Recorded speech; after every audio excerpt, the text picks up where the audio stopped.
All right, Nathan, we're going to go ahead and get started with your run video analysis.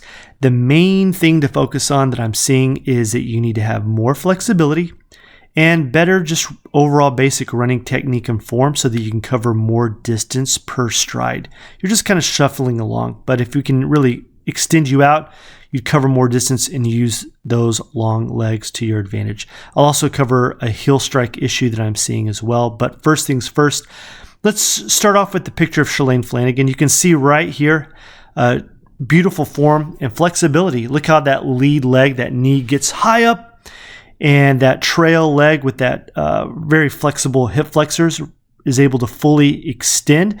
What you're seeing is a short runner who is able to travel a lot of distance per stride. Really, really huge and important. So going to you, first things first, heel strike right here. You can see you're putting on the brakes every time you have a heel strike. What we want is a 4-foot strike.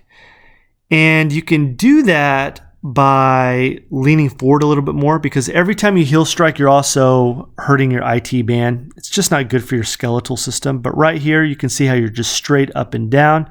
Ideally, you would be leaning just about 20% more, leaning forward, because we want all your energy moving ahead of you, forward, not up and down. Right now, you're shuffling up and down, okay?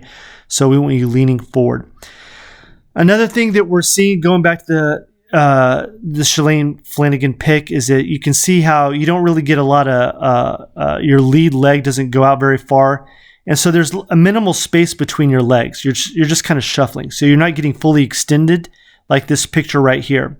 You can see how there's a big difference between her two knees. There's a distance right there, right? She's not shuffling. She's really extending her body. So that's going to be really huge. So just to kind of recap, like I said at the very beginning, flexibility is going to be huge. I would be interested to see if you can touch your toes. I know you're a tall guy, but I'm assuming that you couldn't. I'm not seeing a whole lot of flexibility. So daily working on stretching your hamstrings, daily stretching your hip flexors, and also doing run drills, right? Run drills are going to be really important with high knees, where you just kind of run for about 40 yards doing high knees, and also butt kicks, where your trail leg comes up and touches your butt. All right. So that's going to be really huge moving forward, because ultimately the goal is, if you are more flexible and you have better running technique, then with each stride that you take, you're covering more distance. Covering more distance means you're faster and you're more efficient, and you'll be able to run longer because you're not beating up your body. Okay. All good things. Overall, really great job. Let's get you faster.